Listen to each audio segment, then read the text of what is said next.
What is up, YouTube, and welcome back to the channel. Panda here. Today we're going to do a video on something that I think is very important for beginner players, but it also spans throughout most of the game.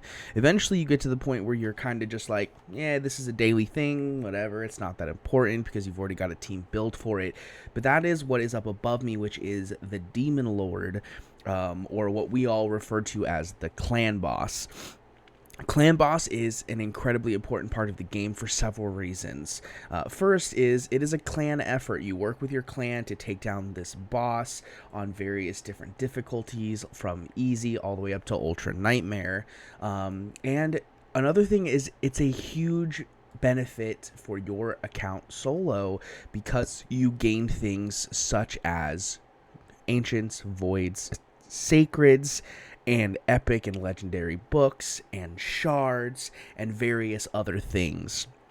It makes it a great source for resources as long as you do it every day. And today I want to talk about your beginner team towards a middle grade team and also pushing into sort of a late game team. So let's go ahead and start this. So the first thing is when you first start, you're just going to be using basically the champions that you have.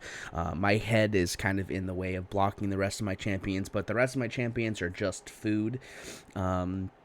And a couple epics that are just not really good in Clan Boss. So this is just the 5 best champions that I have for Clan Boss, and that's pretty much it. You just press start and you let it go.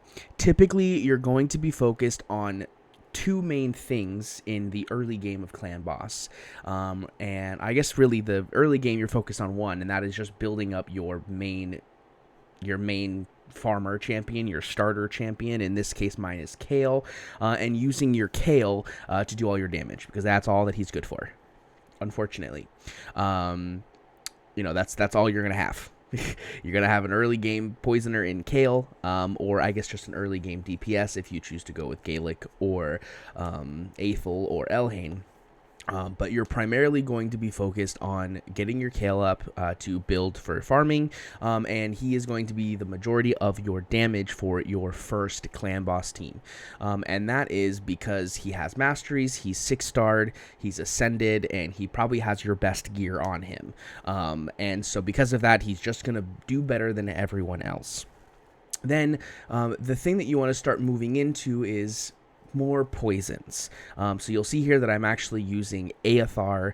I pulled him recently in the 10 times event that was going on, and he's actually a very good early game, even kind of into the late game of Clan Boss, because he has an amazing ability that puts 4 poisons on the target. Now right now they're currently the weaker poisons, so he's not as good because I haven't been farming the ability to awaken him or to ascend him, and so because of that he's kind of a little bit weaker than he should be. He's also only 5-star with no masteries, and his gear is very, very bad. But yeah, so you focus mainly on that starter champion in the early game, and you just build as many support units around him as possible, things that do various things. So you'll see here that I have a Farakin the Fat on the left side here, who I pulled again also in that 10 times. And he is a very, very good Clan Boss unit from start to finish. He brings an HP burn, he brings poisons, and he also has a clan attack, or not a clan, an ally attack, I'm sorry, where he'll draw everybody in to just deal a little bit of extra damage on his team. This is very, very good. He also has this great crit rate and crit damage buff, so you get a little bit of extra damage. It's easier to build your champions, etc. And then I'm bringing Ultimate Death Knight. I'm bringing Ultimate Death Knight because he's a legendary. He's already 5-star. It was easy to build him, and he's also just a very good survivable champion for the early game of Clan Boss, because he has that shield and continuous heal buff. He has the attack down, which keeps your allies alive, and he also has that very, very strong passive, or both passives actually, as you'll see that 2 champions are down, so he actually just has 20% additional stats, which is very good. He has more HP. He has more damage, a little bit more speed, so he just is a lot stronger as your enemies, your allies die one by one. So very, very good starter champion to bring in. So if you log in the next couple days and start your journey, you'll be able to get him. He's a very good champion. And then that last one was just a Diabolist. I just put her in. She's a food unit. I don't have any gear on her, but she's just there because she gives that speed buff, which means that my team gets a little bit stronger, while she's alive. That's kind of the only reason that she's there at the moment. So nothing crazy, just a little starter speed buff for me to bring. But once you do this, this is kind of your starter, and this is going to get you your early game abilities. You'll see here that I'm able to easily 1-key easy, and I'm about 1 to 2-key on normal. This is pretty average for when you start. You kind of start with easy. Once you've 1-keyed easy, which typically you can do in that beginning stages of the game, then you'll move on to normal, and then you'll move on to hard, up to brutal, and you'll just kind of slowly be pushing up. Most people typically will progress in sections of 2 clan bosses, so you'll be easy normal, and then normal hard, and then hard brutal, and then brutal nightmare, and then probably stuck on nightmare for a while, and then nightmare into ultra nightmare, etc. And then eventually you'll be strong enough to do whatever difficulty that you want. And so it's very important to get started, but you'll see here that this took about 4.5 minutes to do this starter one. This is pretty average, so don't go crazy thinking that this is, super fast or super slow. This is pretty much what it is, but you'll see here that most of the damage is from Kale. You can kind of see it here a little bit. Just above me, about 2.5 million of that was from Kale, and then a little bit was from Farakin and Aethar from those poisons that they put on, and then Ultimate Death Knight, again, mainly there to support. He's not an insane damage dealer. He mainly just keeps everyone alive, which you'll see he has lots of healing, lots of protection, etc. But yeah, that is a beginner team, and so now we're going to go ahead and move over to the main account here, which you'll see here, and this is more of showing off those end game rewards that you're going to be getting, but also showing off those end game teams. So let's go ahead and see what kind of rewards we got today. Hopefully we get some Ancients, some Sacreds. Nothing there. We want Ancients because it's 2 times Ancients. Oh, there's a Lego book. We like those. We like those. But it's 2 times Ancients, so Ancients we're happy with. Let's go. But of course, we always want Voids and Sacreds. Nice. Double Ancients today. I'll take that.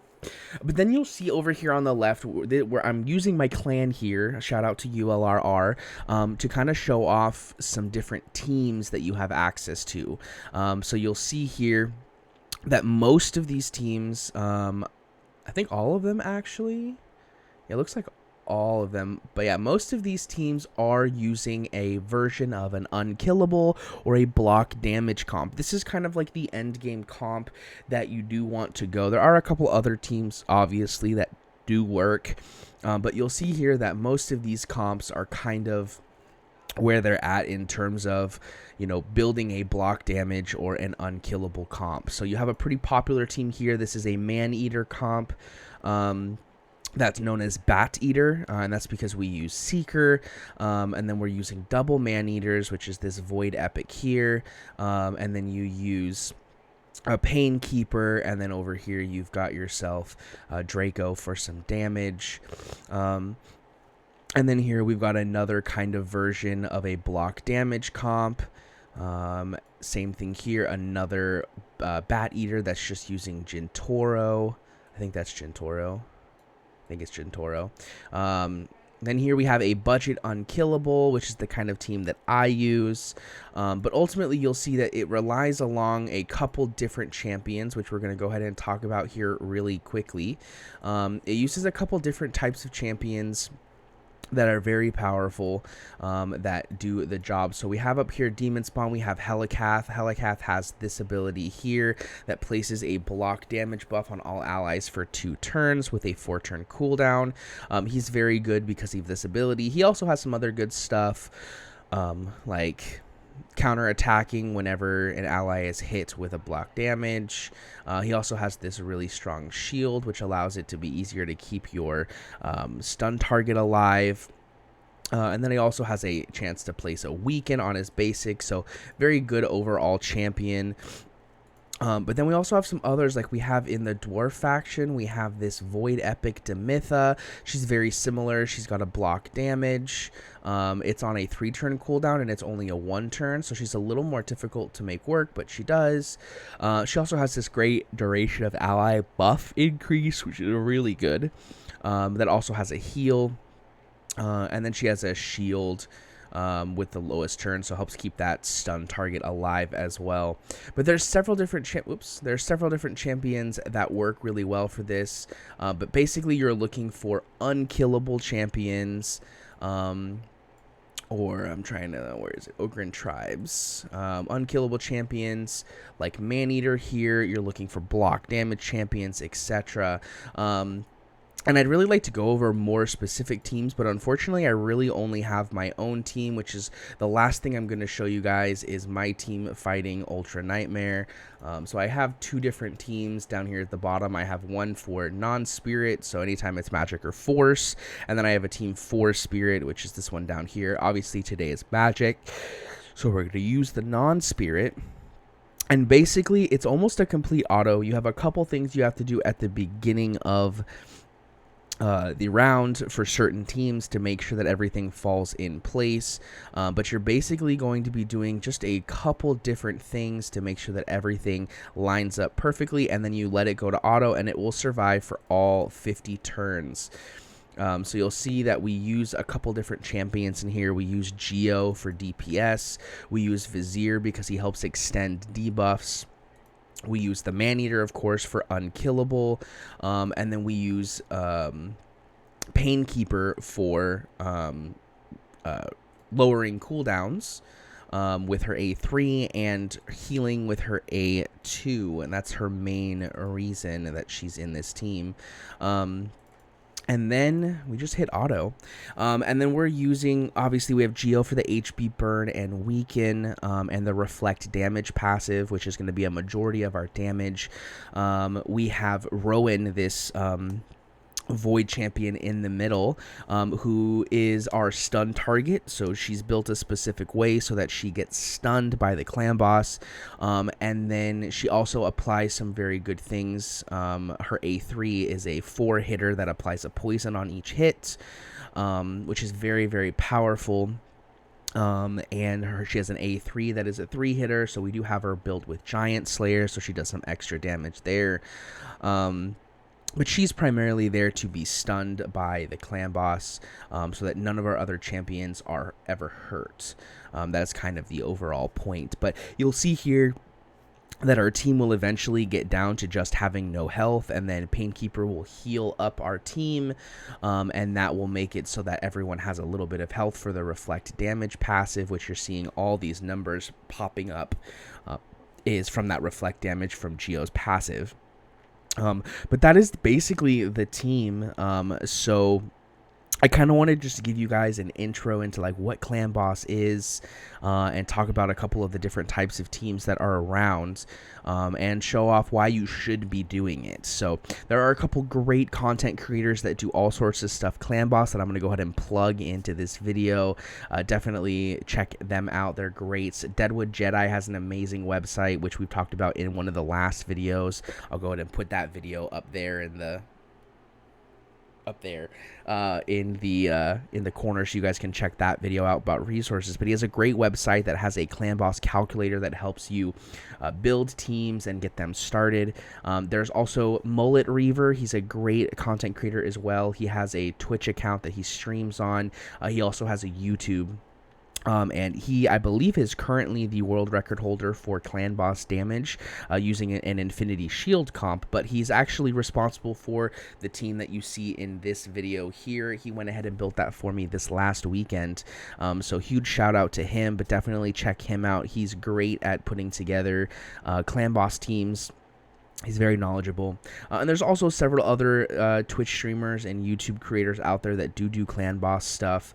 Educated Potato is, I think, one of my favorite streamers that I've watched as of recent.